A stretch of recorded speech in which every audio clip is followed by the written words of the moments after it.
आज चाहिँ हामी म र मेरो हस्बेन्ड हामी चाहिँ दार्जिलिङ गोर्खे हाटमा छौँ र तपाईँहरूलाई यो हाटमा के पाइँदो रहेछ भ्यू गरिरहेका छौँ।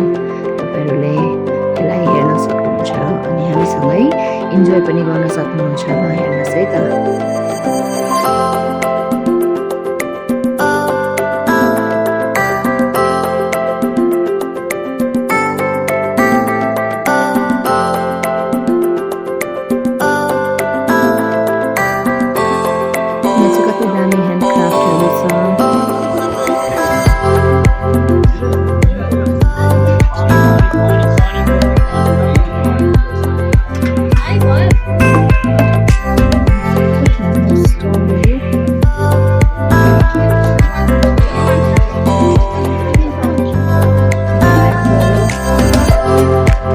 क्रन्ची चिकन स्टोरमा चाहिँ पुरै भिड लागिरहेको छ है त।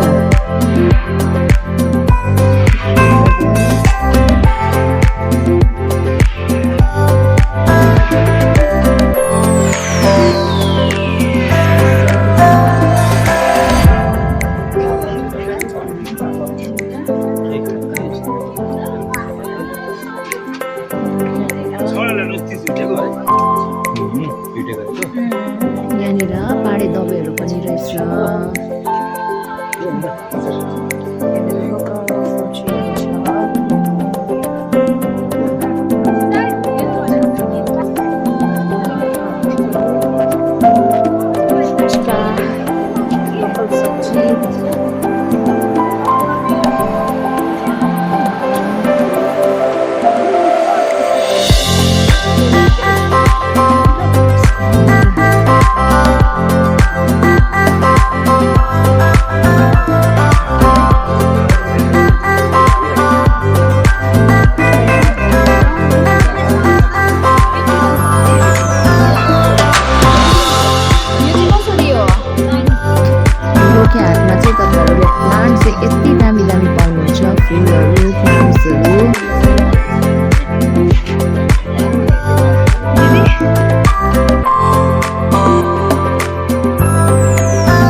यहाँ चाहिँ तपाईँले हेर्न सक्नुहुन्छ बट्टै चराहरू छ यहाँनिर।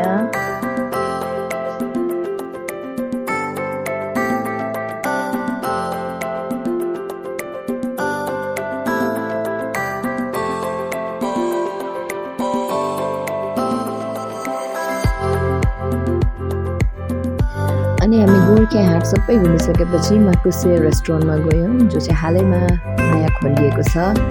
अनि यो रेस्टुरेन्ट एकदमै राम्रो छ, इन्टेरियर खानाहरू सबै एकदमै दामी थियो। तपाईँहरू पनि आउनुहोस् र माकुसे रेस्टुरेन्टको खानाको आनन्द लिन सक्नुहुन्छ। हुन्छ, थ्याङ्क यू।